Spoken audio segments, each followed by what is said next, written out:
अस्सलाम वालेकुम, hope you all are doing well.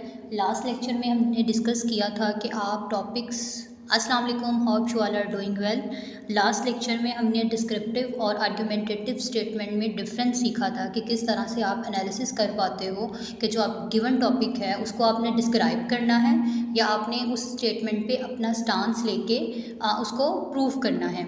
तो आज के लेक्चर में हम डिस्कस करेंगे कि टॉपिक को हम क्रैक किस तरह से कर पाते हैं, किस तरह से हम ब्रेनस्टॉर्मिंग करते हैं और कैसे हमें पता चलता है या हम कैसे किसी भी एक ओपन एंडेड स्टेटमेंट को या किसी फ्रेज को एक डायरेक्शन या एक डोमेन हम उस पर सेट करते हैं और उसके बाद हम उसका आंसर करते हैं। और जो हमारा आंसर होता है वो बेसिकली क्या होता है, हमारा ऐसे ही होता है। ठीक है, तो सबसे पहला स्टेप हमारा क्या होता है कि हम टॉपिक सिलेक्ट करते हैं। और टॉपिक हम कौन सा सिलेक्ट करते हैं जिस पे हम ज़्यादातर हमने या तो प्रैक्टिस की होती है या हम सोच के ब्रेनस्टॉर्मिंग करके हम अंदाज़ा लगा पाते हैं कि हमारे पास इससे रिलेटेड कोई 7 से 8 या 8 से 12 हमारे पास कुछ आर्ग्यूमेंट्स मौजूद हैं। हम वो टॉपिक सिलेक्ट करते हैं। ठीक है, टॉपिक सिलेक्ट करने के बाद हम देखते हैं कि ये जो टॉपिक है इसको हमने डिस्क्राइब करना है या हमने इस पर अपना स्टांस लेना है।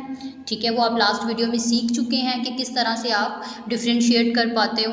उसके बाद जो हमारा नेक्स्ट स्टेप होता है वो ये होता है कि अगर टॉपिक ब्रॉड है, ओपन एंडेड स्टेटमेंट है, कोई फ्रेज है, उस पर डोमेन नहीं दी हुई, लोकेशन नहीं दी हुई, तो आप क्या करोगे, उस टॉपिक को नैरो डाउन करोगे। नैरो डाउन कैसे करते हैं ये हम आगे एग्जांपल्स के थ्रू करेंगे। सबसे पहले आप उस पर एक या तो लोकेशन लगा सकते हो, लाइक अगर पेपर में क्वेश्चन इस तरह से आ गया इकोनॉमिक क्राइसिस, तो आप इस पे लोकेशन किस तरह से लगाओगे। पहले स्टेप में इकोनॉमिक क्राइसिस इन पाकिस्तान। ठीक है, अगर आपने इसको डिस्क्रिप्टिव बनाना है तो causes of economic crisis in Pakistan, implications of economic crisis in Pakistan, इस तरह से आप टॉपिक को स्टेप बाय स्टेप क्या करते हो, नैरो डाउन करते जाते हो। ज़्यादातर टॉपिक्स जो मोस्टली टॉपिक्स होते हैं वो नैरो डाउन हुए होते हैं, लेकिन कुछ टॉपिक्स ऐसे होते हैं जो कि नैरो डाउन नहीं होते और आपको लगता है कि आप भाई इस पर ज़्यादा डाटा आपके पास मौजूद है, आप इसको ज़्यादा अच्छे तरीके से अटैम्प्ट कर पाते हो, then you have to narrow down that topic. उसके बाद जब आपने एक उस स्टेटमेंट को नैरो डाउन कर लिया जो कि एक ओपन एंडेड स्टेटमेंट थी, उसके बाद आप उस स्टेटमेंट पे क्या बनाते हो, क्वेश्चन बनाते हो। ठीक है, WH वर्ड्स के साथ। और वही क्वेश्चन जो होता है वो क्या होता है, आपका आंसर, उसी क्वेश्चन को आपने आंसर करना होता है और वो आंसर क्या होता है, आपका थीसिस स्टेटमेंट होता है। ठीक, और जो थीसिस स्टेटमेंट होता है वो उसकी आगे उसको हम एक्सपेंड करके क्या करते हैं, आउटलाइन बना लेते हैं और आउटलाइन ही आगे हमारी रिफ्लेक्ट हो रही होती है हमारे पूरे ऐसे में। और जो लास्ट स्टेप है वो क्या होगा, जो क्वेश्चन हमने बनाया है हम उसका आंसर करेंगे और वो आंसर क्या होता है, थीसिस स्टेटमेंट होता है। तो बेसिकली इस प्रोसेस में ये 4 मेजर स्टेप हो गए। आपने टॉपिक सिलेक्ट किया, अगर तो वो टॉपिक ब्रॉड है तो आप उसको नैरो डाउन करोगे, उस नैरो डाउन की हुई स्टेटमेंट को आप क्या करोगे, उस पर क्वेश्चन बनाओगे और उस क्वेश्चन का क्या करोगे, आंसर करोगे, जो कि हमारा क्या होगा, थीसिस स्टेटमेंट होगा। एग्जाम्पल कर लेते हैं, एग्जाम्पल्स के ज़रिए आपको ज़रा ज़्यादा अच्छे से समझ आएगा। फॉर एग्जाम्पल पेपर में इस तरह से आ गया है कि economic crisis and political polarisation. ठीक, अब यहाँ पे उसने क्वेश्चन भी नहीं बना के दिया, स्टेटमेंट भी नहीं है ये, तो आपको नहीं समझ आ रहा होगा कि आपने इकोनॉमिक क्राइसिस पे लिखना है या पॉलिटिकल पोलराइजेशन पे लिखना है। ठीक, या आप हाफ जो आर्ग्यूमेंट्स है वो दे दो इकोनॉमिक क्राइसिस पे और हाफ आप दे दो पॉलिटिकल पोलराइजेशन पे, लेकिन उसने लोकेशन भी नहीं दी हुई कि वो किस कंट्री की बात कर रहा है। ठीक हो गया, तो आपने क्या करना है, सबसे पहले इस टॉपिक को क्या करना है, नैरो डाउन करना है। फर्स्ट स्टेप में मैंने क्या किया, मैंने लोकेशन लगा दी, economic crisis and political polarisation in Pakistan. ठीक, और दूसरी चीज़ अब आपने ये भी देखना है कि ये डिस्क्रिप्टिव है या आर्ग्यूमेंटेटिव है। तो अगर आपको आर्ग्यूमेंटेटिव वाला वो लेक्चर याद हो तो उसमें हमने देखा था कि अगर 2 सब्जेक्ट मैटर्स आ गए हैं ना, वो वाला टॉपिक हमेशा, या आप कह लो 99% वो टॉपिक हमेशा ही आपका आर्ग्यूमेंटेटिव होता है। और अगर दोनों ही नेगेटिव टर्म्स आ जाएं, नेगेटिव यानी कि 2 सब्जेक्ट मैटर्स हैं ना, एक इकोनॉमिक क्राइसिस और दूसरा पॉलिटिकल पोलराइजेशन, दोनों ही नेगेटिव सेंस दे रहे हैं, तब भी ये हमारा टॉपिक क्या होगा, आर्ग्यूमेंटेटिव होगा। ठीक हो गया, अब हमने पहले स्टेप में क्या किया, लोकेशन लगा दी कि भाई economic crisis and political polarisation in Pakistan, लेकिन अभी भी आप देखो ये क्लियर नहीं है, आपको नहीं पता आपने थीसिस स्टेटमेंट में क्या लिखना है। उसके बाद अगला स्टेप आप क्या करोगे, मैंने इस पर क्वेश्चन बना दिया हाउ लगा के, how has the economic crisis given birth to the political polarisation in Pakistan. अब इस तरह क्या होगा, आपके लिए ईजी हो गया, आपने इसी डायरेक्शन में रह के अपना पूरा क्या करना है, ऐसे लिखना है, और इसका जो आंसर आप करोगे वो क्या होगा, थीसिस स्टेटमेंट होगा। दूसरी एग्जांपल है foreign add and economic sustainability. इसमें भी लोकेशन ही लगी हुई।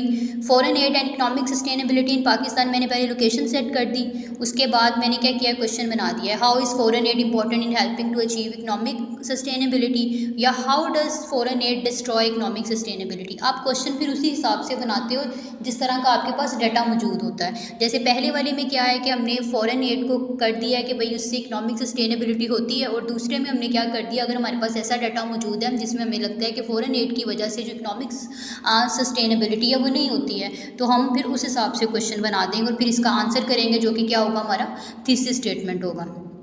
नेक्स्ट है gender equality is a myth. अब जेंडर इक्वालिटी, कुछ टॉपिक्स ऐसे हैं जिन पे लोकेशन लगाना ज़रूरी नहीं है, जैसे कि जेंडर इक्वालिटी हो गया, सोशल मीडिया पे आ गया, ग्लोबल वार्मिंग पे आ गया, सोशल इश्यूज़ पे जो ज़्यादातर टॉपिक्स होते हैं, क्योंकि इनसे तो पूरी दुनिया इफ़ेक्ट हो रही है ना, तो इस पे लोकेशन लगाना ज़रूरी नहीं है कि आप लाजमी इस पे लोकेशन लगाओ, और लगानी भी नहीं चाहिए जब तक उसने खुद मेंशन ना किया हो स्टेटमेंट में एग्जामिनर ने। तो इस पे आपने क्या करना है, या तो आपने इसको एग्री करना है या क्या करना है, डिसएग्री करना है, ठीक है, क्योंकि आपको पता है ये स्टेटमेंट क्या है, ये हमारे पास आर्गुमेंटेटिव स्टेटमेंट है, तो हमने इसको डिस्क्राइब तो करना नहीं है, हमने क्या करना है, इस पर अपना स्टांस लेना है, ठीक है। उसके बाद हमने क्या करना है, इस पर या तो अगर हम लेंगे gender equality is a myth, yes gender equality is a myth, तो अगर gender equality is a myth हम येस में स्टांस ले रहे हैं, तो हम क्या करेंगे, why gender equality is a myth, how gender equality is a myth, ये हमारा क्या बन जाएगा, एक क्वेश्चन बन जाएगा, और इस पर हम थीसिस स्टेटमेंट लिख देंगे। और अगर हम डिसएग्री भी कर रहे हैं तभी हम ऐसे ही करेंगे, how gender equality is not a myth, या how gender equality is reality, इस तरह करके, ठीक है। और उसके बाद ये आपने स्टेप्स देख लिए हैं कि हम क्या करते हैं, सबसे पहले टॉपिक को क्रैक करते हैं, उसको अंडरस्टैंड करते हैं, हमारे पास डाटा किस तरह का मौजूद है, हमने लोकेशन कौन सी लगानी है, हमने क्वेश्चन कौन सा बनाना है, ये सारा स्टेप किस में आ जाता है, आपकी वो टॉपिक सिलेक्शन में कह लो, या टॉपिक को क्रैक करने को कह दो, या आप ये कह लो कि भाई आप नैरो डाउन कर रहे हो, या आप ये कह लो कि आप step by step thesis statement की तरफ मूव कर रहे हो, ठीक है।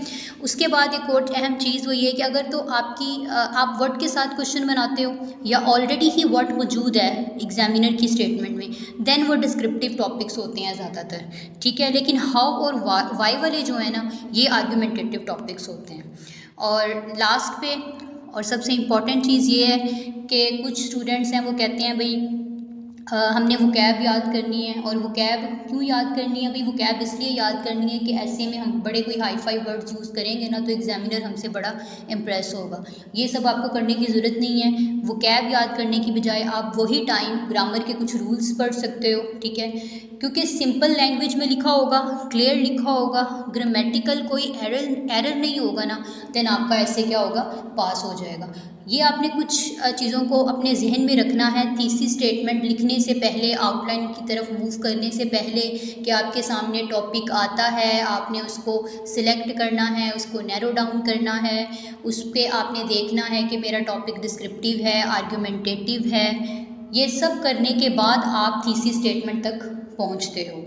अब आपने क्या करना है, इन कुछ टॉपिक्स पे या मज़ीद कुछ आप पास पेपर्स के टॉपिक्स ले लो, उन पे क्वेश्चन बना के देखो जिनकी जो आपको लग रहा है कि ओपन एंडेड स्टेटमेंट है, डायरेक्ट इस पे थीसिस स्टेटमेंट नहीं समझ आ रहा कैसे लिखा जाएगा, आप उस टॉपिक को नैरो डाउन करो, उस पर क्वेश्चंस बनाओ, देन आप देखिएगा कि आपके लिए थीसिस स्टेटमेंट लिखना कितना ईजी हो जाएगा। आप इन 5-6 स्टेटमेंट्स पे प्रैक्टिस करें, और नेक्स्ट लेक्चर में हम इंशाल्लाह थीसिस स्टेटमेंट की तरफ मूव करेंगे, और कुछ पास पेपर्स की जो स्टेटमेंट्स होंगी उन पे हम थीसिस स्टेटमेंट लिखेंगे भी। Thank you.